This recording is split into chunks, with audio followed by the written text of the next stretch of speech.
Hey, welcome back, everybody. You are listening to Ultimate Affiliate Marketing.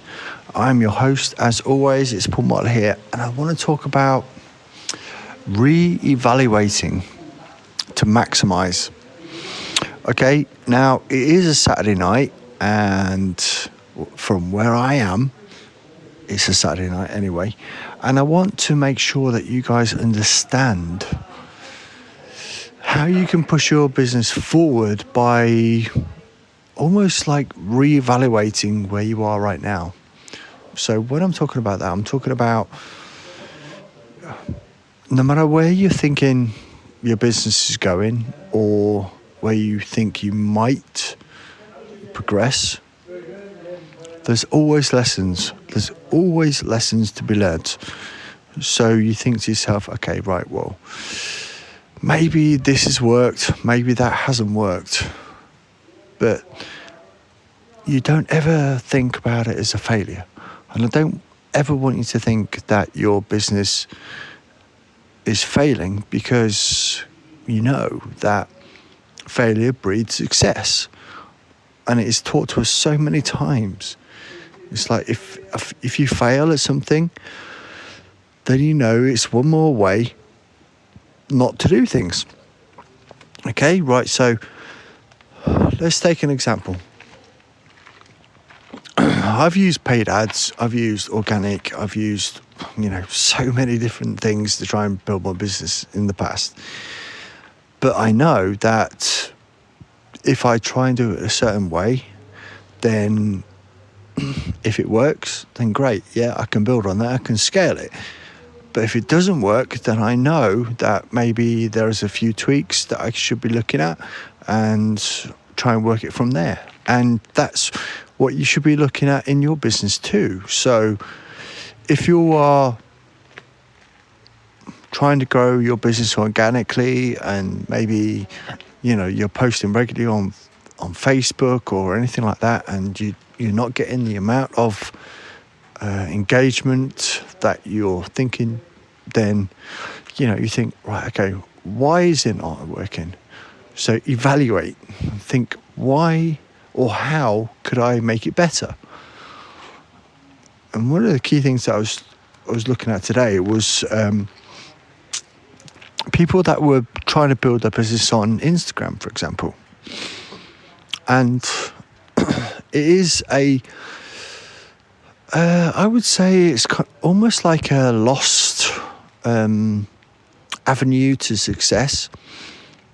So it's a lost channel because Instagram blew up. It really did, like 18 months, 2 years ago, it blew up.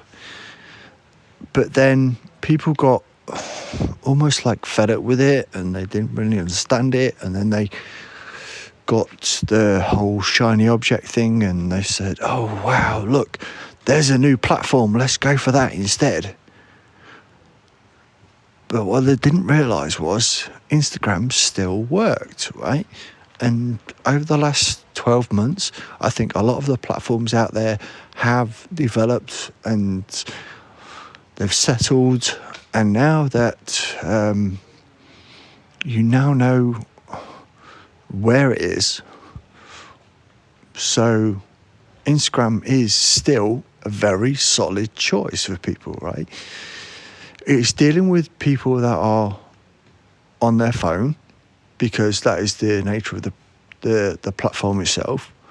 So if you are able to interact or deliver content to people which are on their phones, then you can use that. You can use that to push your business forward.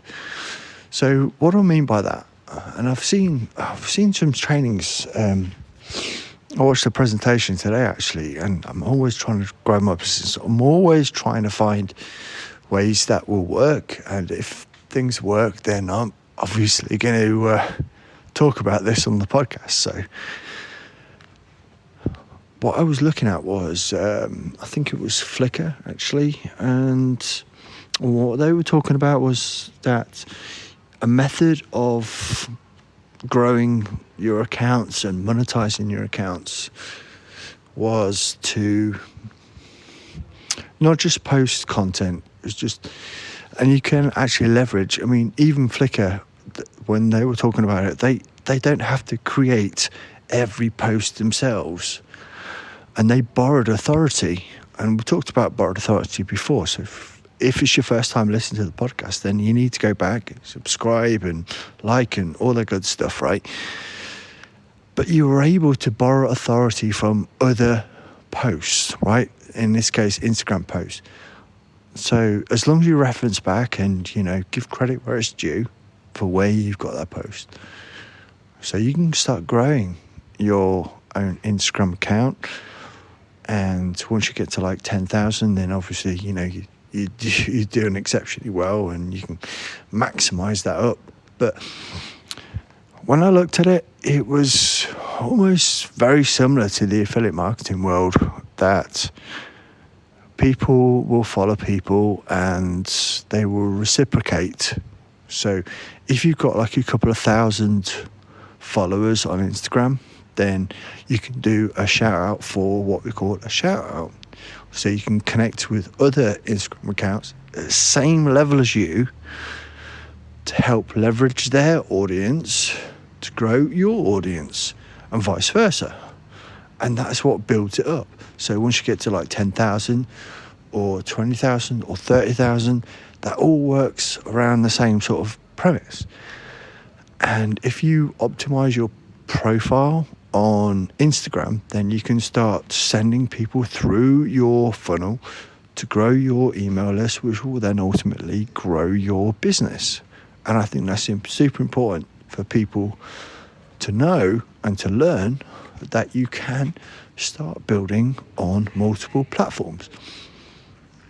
Now, it might get to a point where you just can't keep up with it all. You know, there's so many different things you should be doing every single day with your business. But if you can outsource that, or if you can cope with the content creation, then that's fine too. But I think that growing an Instagram account would be most beneficial for you. So that's what I think you should do.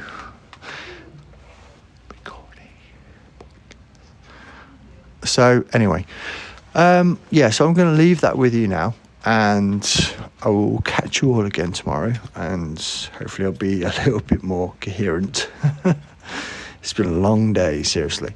Anyway, just think there are other platforms that you could be using and that you should be trying to maximize as much as you can.